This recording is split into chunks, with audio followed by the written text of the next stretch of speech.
another lovely autumn day today. It's not as sunny as it was yesterday, but lovely indeed. It's not too cold. I can be outside right now on the porch comfortably with just my sweater on. So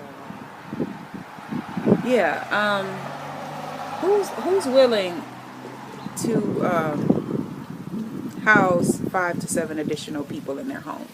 If you have a house, you live alone in the home, or even if there's a few other occupants in your home, but you have space. You have space. And are you willing to house 5 to 7 additional people in your home for the purpose of cooperative economics, cooperative living, developing self-reliance, developing sustainable off-the-grid living, but in a family, community structure? It's a little windy, so are you willing to do that? Even if it's a group of people that's willing to get together and commit for 1 year, just one solid year, where you're pooling your resources, you're pooling your creative ideas, your creative genius. Everybody is creative in some way. Some people know how to build. Some people are adept and very highly skilled in the kitchen. Some people know how to sew. Some people know how to teach. Some people know how to facilitate. People know how to grow food. A plethora of gifts and talents that we have.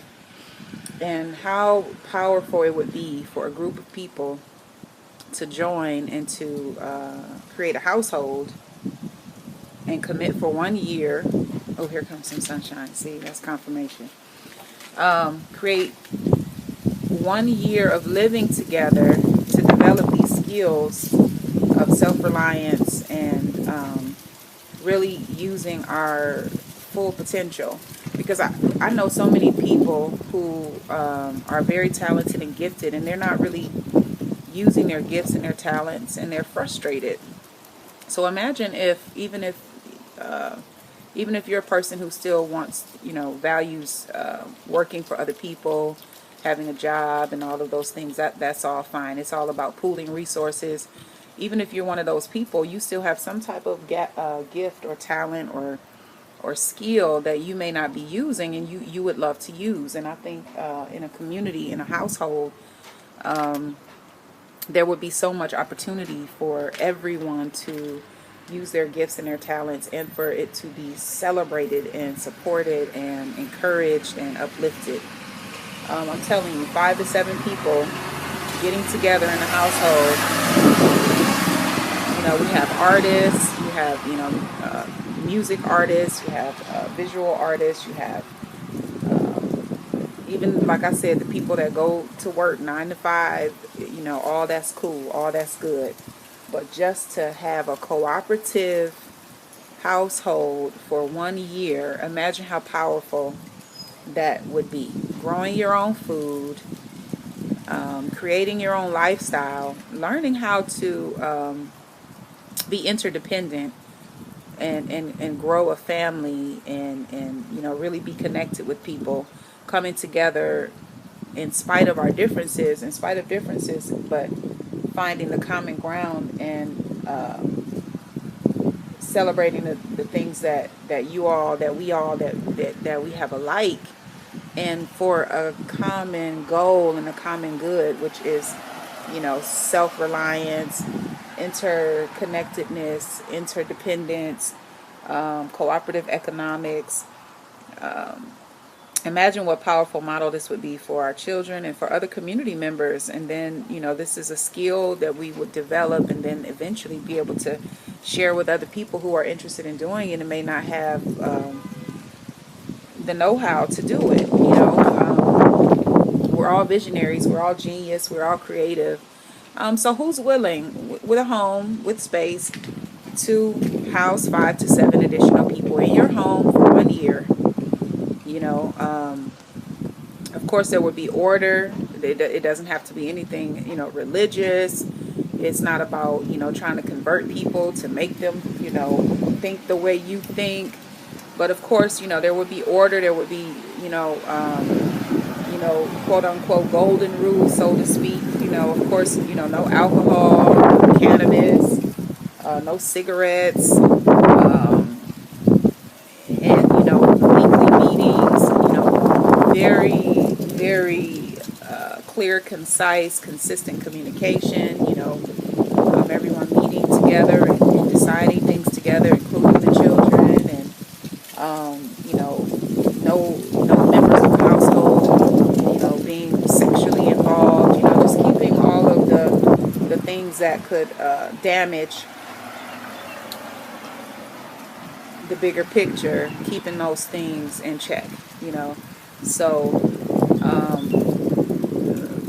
But I think it's really easy and it's really simple. It's just about people getting outside of themselves and thinking of a bigger picture, and more people who can benefit from communal living. I know people with whole houses. They got whole houses and they up in there by themselves with a whole bunch of stuff that they've collected and accumulated, stuff just sitting around not being used. And that's another thing. We have all this space and we're not using it, or these things and we're not using it, and it's occupying space that could be used for something real, and something towards building something sustainable. But who's out there willing, with a space, with a home, with a house, that's just willing to commit for 1 year to house 5 to 7 other people? And you all are going to pool your resources, your economics, and all your talents and your gifts. Nobody could want for anything. We're wealthy. We're rich beyond measure. You know how to cook, you can sell food. You know how to sew, you can make clothes. You know how to carve wood, you can, create your art and sell your art. With the collective support and encouragement that you have of your other household members. We could be owning stores and opening stores, or even just using the home as a storefront, or, getting out there and, vending and finding opportunities in the community and even nationally to go out there and get our grind on. Collectively, man, you can't fail. So who's willing to do that? Who's willing to do that? To try that for 1 solid year? Commit. Say, hey, I got the house. Okay, 2 of us, we got cars. Okay, well, hey, I got some money. So, it's real easy. It's real easy. It's time to build. It's time to build. It's time for us to come together in ways that are bigger than... It's time. All right? It's time for some collective love and support and some collective growth. Because, one person being successful, that's not enough. I want us all to be victorious, and I want us all succeeding. And the way for that to happen is for us to do it together. So it's time. All right, y'all. Peace.